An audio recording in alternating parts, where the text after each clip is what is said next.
여성 총리도 나오고 여성 대통령도 나오는 세상이지만 아직도 대한민국의 농촌엔 여성들에겐 먼 나라 이야기일 뿐이다.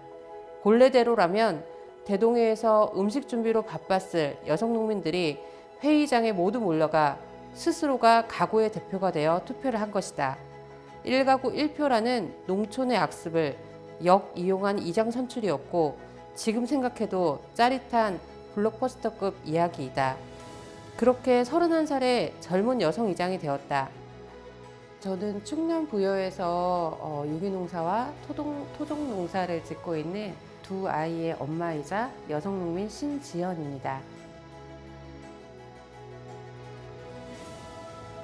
저는 서울에서 나고 자랐거든요. 그런 제가 어떻게 농촌에 오게 되었고 농사를 짓게 되었는지, 그리고 또 농촌에서 아이를 낳는 것은 또 어떤 것인지, 그리고 아이를 교육하는 것, 그리고 여성 농민으로 농촌에서 살면서 농사를 짓는 것이 어떤 어려움과 어떤 힘든 점이 있는지 좀 이런 거를 적었고요.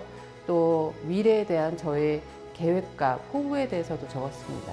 사실은 대부분의 여성 농민들이 농촌에 살면서 겪고 있는 이야기일 거예요. 그래서 단순히 이게 이제 개인의 저 혼자서 겪고 이게 뭐 수기의 사례가 아니라 이게 바로 여성 농민들의 문제이고 이게 좀 해결돼야 되는 것들이고, 예를 들어 의료 문제만 보더라도 서울은 의료의 질을 이야기할 때 농촌은 아예 그 의료의 질이 아니라 병원조차 없어서 고생하는 이런 현실, 이런 농업 농촌의 현실을 좀 많이 좀 알리고 싶었고요. 여성 농민들도 이런 게 그냥 내 개인적인 문제가 아니라 이런 거를 어떻게 해결할까. 그래서 더 좋은 농촌과 더 여성 농민들의 이런 가치가 올라가는 일을 스스로가 좀 같이 도모해서 더 농촌을 좀 좋게 만들고, 그래서 더 많은 여성들이 농촌에 살고 싶다, 농사를 짓고 싶다, 이렇게 좀 만들어 봤으면 좋겠습니다. 제가 활동하고 있는 여성농민 단체에서 홍보를 하게 되어서 알게 되었는데요.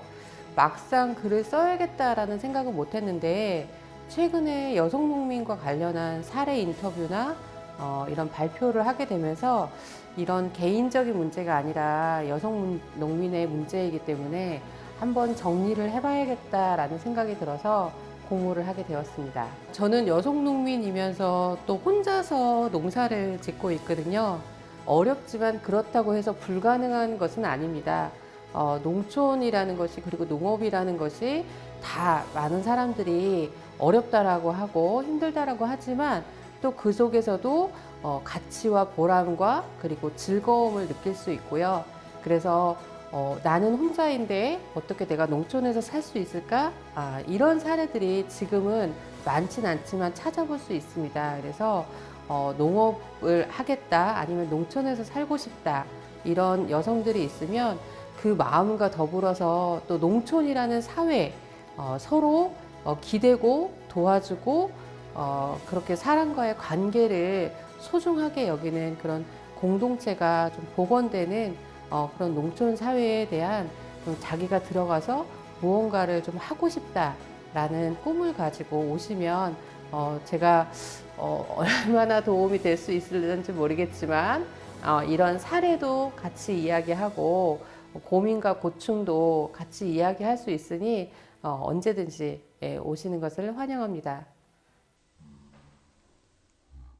가족들은 콩잎이 우거진 빗달밭에 시할아버지를 숨어 있도록 했다. 어느 날 인민군이 들이닥쳐 총뿌리를 들이대며 시할아버지의 행방을 물었다. 그런데 건너 고사에서 오는 시할머니가 그 콩밭을 손가락질로 가르쳐버렸다. 시할아버지는 그 즉시 생존을 당했다. 그런저런 비슷한 사건 때문에 마을 안은 감정 대립이 심각한 상태였다. 마을의 가구 수는 친정 마을의 3분의 1도 안 되었지만 마을 사람들 사이에 얽힌 감정은 거미줄처럼 복잡했다. 마을 안은 불신과 반목의 거미줄이 얼기설기 뒤엉켰다. 마을 전체가 물참이 깨지고 믿음과 신뢰가 실종된 세월이 계속되었다.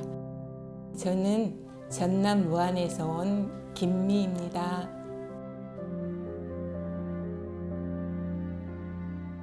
우리 마을에 대한 이야기예요.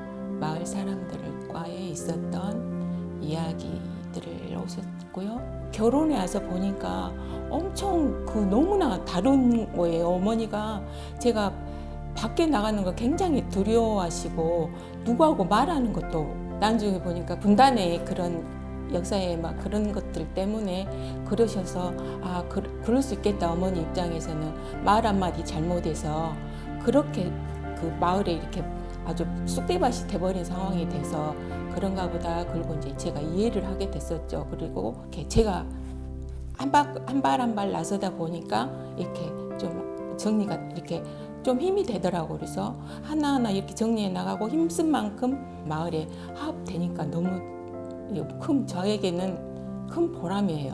그 농민신문을 꾸준하게 봤어요, 예전에. 그러니까 이렇게 뭘 볼 수 있는 여건이 안 돼서 농민신문이 저한테 유일한 세상의 통로였죠. 그래서 그거 보다가 이제 거기다 한 번씩 글을 써서 넣었었고, 내가 이때까지 농촌 얼마나 사랑했는데 내 얘기 써야지, 한번 해보면 좋겠다. 그래서 제가 하게 됐어요. 쓰게 됐어요. 저도 코로나만 생각하면 너무 막연해요. 이게 언제 끝날지도 모르겠고. 근데 우리 농촌의 그 여성 농민들이 희망이 아닐까요? 그게 농촌을 변화시킬 수 있고 또 살기 좋은 곳, 안 그러면 살기 힘든 곳으로 하는 것은 우리 농민 여성들의 역할이라고 생각해요. 그러니까 우리 스스로가 어쩌면 우리들은 농촌의 희망인데 좀 이 시기를 좀 어떻게는 저도 어떻게 넘겨야 될지는 저도 잘 모르겠어요. 근데 우리는 그래도 농촌의 희망이라고 생각합니다.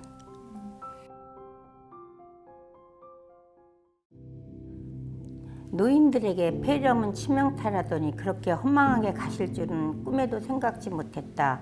어머님은 왜 그토록 나를 미워했을까? 잠깐 온전한 정신이 돌아올 때 어머님과 나는 왜 화해와 용서의 손을 내밀지 못했을까? 참으로 어리석고 무지했던 나다.